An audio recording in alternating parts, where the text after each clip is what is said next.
The notification came at 2:17 a.m.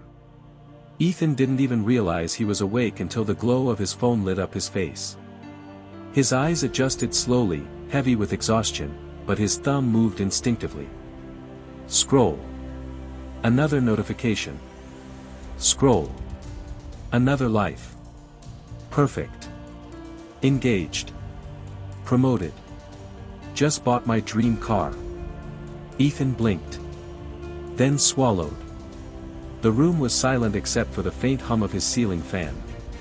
But inside his chest, something had started to tighten. Everyone's moving forward. His voice was barely a whisper. And I'm just here. He sat up. Scroll. A college friend, smiling in a tailored suit, captioned, "Hard work pays off." Scroll. Another, laughing on a beach in Bali, captioned, "Living my best life." Scroll. A former classmate holding keys to a new apartment. Scroll. Another one celebrating a startup milestone. Scroll. Each image hit him like a quiet accusation. Not loud. Not obvious. But sharp enough to cut. And suddenly, the thought landed. Heavy. Unavoidable. I'm behind. The next morning didn't feel like morning. It felt like aftermath. Ethan stared at his reflection, toothbrush hanging from his mouth, eyes slightly hollow. Same bathroom. Same routine. Same life. But something had shifted overnight. Or maybe it had been building for years. He just hadn't noticed. Until now. At work, he tried to focus. Emails blurred. Numbers didn't make sense. Every few minutes, his hand drifted back to his phone. Scroll. Compare. Scroll. Compare. Each glance chipped away at him. By noon, it wasn't just a thought anymore. It was a conclusion. Everyone else is ahead. And the worst part? It felt true. That evening, he met Daniel. They hadn't seen each other in years. Daniel walked into the cafe confident, relaxed, wearing success like a second skin. Ethan, he smiled, pulling him into a quick hug. You haven't changed. Ethan forced a laugh. You have. They sat. Ordered coffee. Small talk came first. Then silence. And then, like it had been waiting. It slipped out. I feel like I'm behind. Daniel didn't react immediately. Didn't laugh. Didn't dismiss it. He just leaned back, studying Ethan. Behind who? Ethan frowned. What do you mean? Behind, who? Daniel repeated. Ethan opened his mouth. Paused. Closed it. I don't know, everyone. Daniel nodded slowly. Then smiled, but not in a comforting way. In a knowing way. Yeah, he said. That's the problem. Ethan frowned deeper. What problem? Daniel leaned forward. You're playing a game you don't even understand. Ethan blinked. What? Daniel tapped the table lightly. Let me ask you something. When you scroll through your phone, what exactly are you looking at? People's lives, Ethan said. Daniel tilted his head.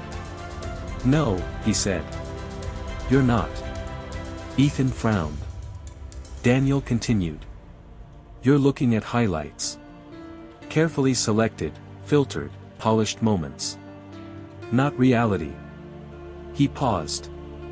Do you think your friend who posted living his best life showed you the argument he had before that photo? Ethan said nothing. Do you think the guy celebrating his promotion posted the years he spent doubting himself, failing interviews, getting rejected? Silence. Daniel leaned back again. You're comparing your behind the scenes to everyone else's highlight reel. The words landed. Hard. And for the first time, Ethan felt something shift. Not relief. Not yet. But doubt. Doubt about the story he'd been telling himself. That night, Ethan didn't scroll. He stared at his phone. But didn't open anything.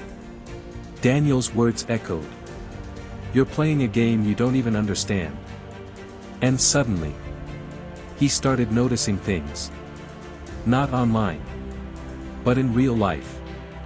The colleague who always seemed ahead. Burnt out. The friend who posted constantly about happiness. Quietly struggling. The entrepreneur he admired. Drowning in stress behind the scenes. It didn't make their achievements fake. But it made them incomplete. And for the first time, Ethan saw the illusion. But the feeling didn't disappear overnight. Comparison is persistent. It sneaks in quietly. A glance.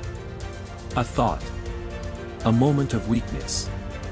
A few days later, Ethan relapsed. Scroll. And there it was again. The feeling. That sinking weight. I should be further. This time, it hit harder. Because now he knew it was an illusion. But it still felt real. And that's when the real breakdown began. He sat alone in his room that night.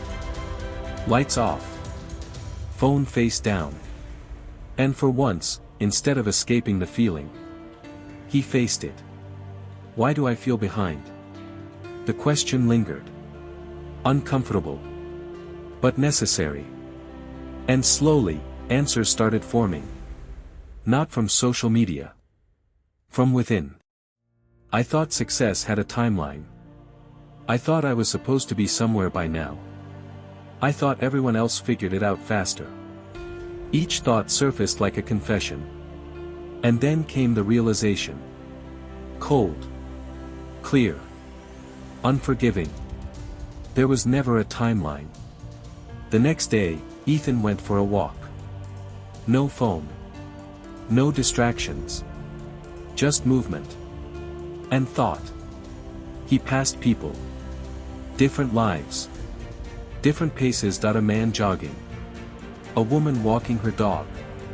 A child learning to ride a bike, falling, getting up, trying again. No one was racing each other. No one was checking who was ahead. They were just moving. And something clicked. Not loudly. But deeply. Progress isn't a race. That was the power shift. Not external. Internal. For the first time, Ethan stopped measuring his life against others.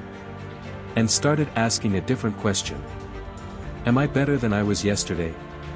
It felt smaller. Less dramatic. But strangely, more honest. Days turned into weeks. Weeks into months. Ethan didn't become wildly successful overnight. Didn't suddenly catch up. Because there was nothing to catch up to. Instead, he built. Quietly. Consistently. He focused on habits. Small improvements. Daily wins no one could post about. And something strange happened. The feeling of being behind started fading. Not because his life became perfect. But because his focus changed. One evening, months later, Ethan opened his phone again. Scrolled. Saw the same types of posts. The same highlights. The same celebrations. But this time, nothing tightened in his chest. No comparison. No panic. Just awareness. And a quiet thought. That's their path. Then he locked his phone. And went back to his. In the end, Ethan learned something most people never do. You don't feel behind because you actually are. You feel behind because you're measuring your life with someone else's ruler. A ruler built on incomplete stories. Filtered realities. And invisible struggles.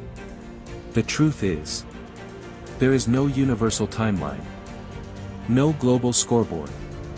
No moment where everyone else figures it out and you're left behind. There is only your path. your pace, your progress. And once you understand that, comparison loses its power.